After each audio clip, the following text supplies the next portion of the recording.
puisqu'on va parler de la loi de la programmation militaire en France. La France qui a commencé les débats sur la hausse du budget et des armées. Si la loi passe, la France dépensera en 2030 2 fois plus qu'en 2017 pour son armée. Océane Nicole, on en parle juste après avec le général Baudouin. L'objectif du ministre français des Armées, réparer et transformer l'outil de défense du pays. Un outil abîmé selon lui. Mais cette transformation a un coût, 413 milliards d'euros sur 7 ans. Pour Sébastien Lecornu, il n'y a rien de trop. C'est le montant nécessaire à la France pour son budget défense de 2024 à 2030. Le ministre souhaite entre autres moderniser l'armée du pays, améliorer le traitement des troupes, renouveler du matériel mais aussi investir dans le cyber, dans le spatial et dans la maîtrise des fonds marins. Sébastien Lecornu espère aussi augmenter la dissuasion nucléaire de l'Hexagone. La loi ne propose pas une rupture fondamentale avec notre modèle historique, mais une adaptation dans un contexte de compétition plus dure entre grandes puissances sur fond de prolifération nucléaire. Si cette enveloppe est acceptée, le budget des armées françaises verra une augmentation colossale. Ce serait en effet une hausse de plus de 40% comparée à la précédente loi du budget défense de la France, qui était elle fixée à 295 milliards pour les années 2019 à 2025.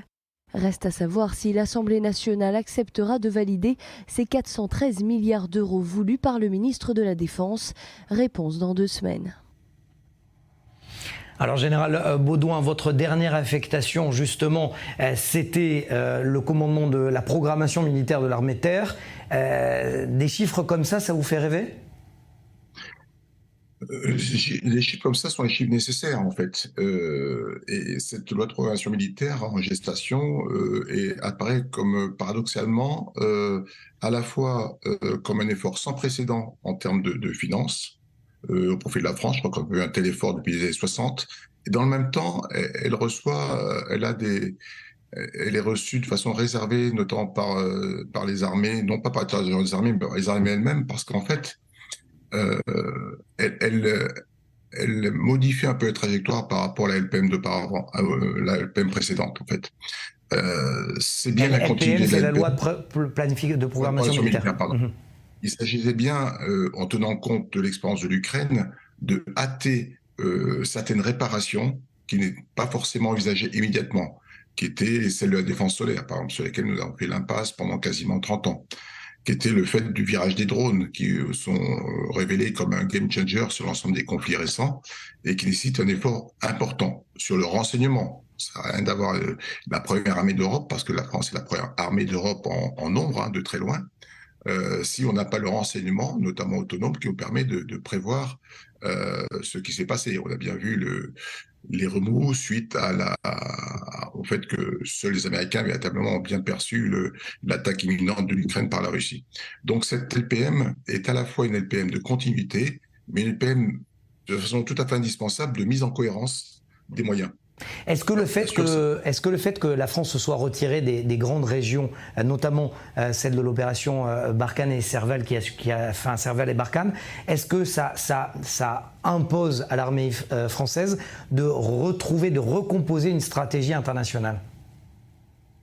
Alors, cette stratégie a toujours eu, parce que la France a été engagée dans tous les conflits depuis 1990 sans discontinuer.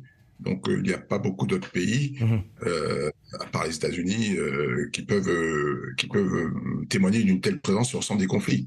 Et récemment encore, la France était en BSS, un des rares pays en conflit, sachant que les forces spéciales françaises étaient également présentes en Syrie-Irak. Donc, la France s'engage en permanence dans le monde. Elle se veut une puissance d'équilibre, plus forcément une grande puissance. C'est aussi un pays très particulier. Nous sommes le seul pays certainement avec Israël et avec les États-Unis à disposer de l'ensemble des capacités, y compris l'arme nucléaire, bien sûr en tenant compte de composantes sous-marines et aériennes.